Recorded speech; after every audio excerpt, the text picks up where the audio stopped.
Chapter 9. You've been warned. We are so afraid to offend when the world's coming to an end. God is asking, whom shall I send? But we're scared to tell a friend. These are the last days, so be bold. Don't sell your soul for population control. Some people already chose. All these demonic agendas God will expose. Don't be pulled like gravity when you hear your favorite celebrity who has sold their soul for money yelling climate change because it's sunny. They really think we're a bunch of dummies. I'm on a mission, so let me tell you about the son of perdition. Violence will increase, truth will decrease. He will arise most likely in the Middle East.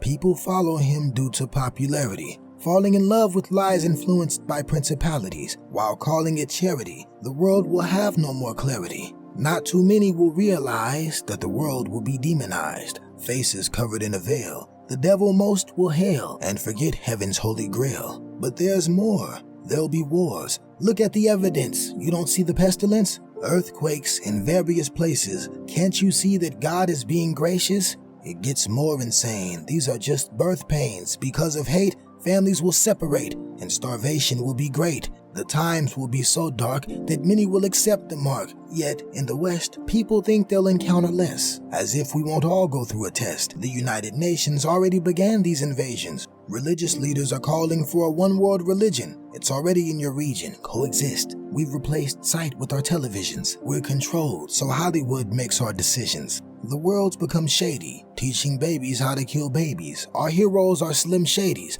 calling themselves rap gods, while lying like Michael Stott's tots. Before I die, I'm gonna be blind to the world, Book of Eli. Read what Daniel sees and hears, and you'll find out the world will have one last 7 years. It will be a dreadful time you can't unwind. So much crime, it's already started in your mind.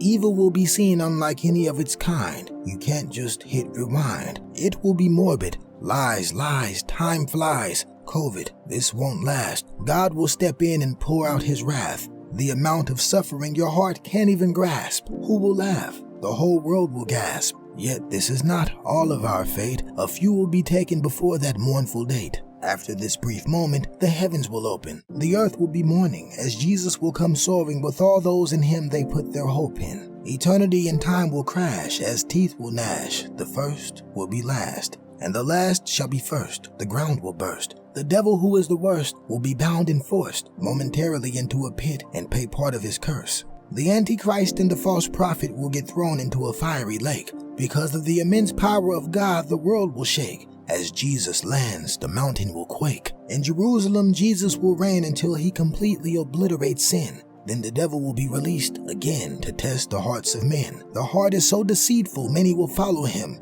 Without moving a hand, Jesus will speak his plan. And to the lake of fire, all the rebellious will be sent. With that, the sky will be rent, and it will be time for judgment. The life of those who said no to Christ will be shown. And although heaven was supposed to be their home, to the eternal lake of fire they'll be thrown. You've been warned. Choose Christ who sits on the throne.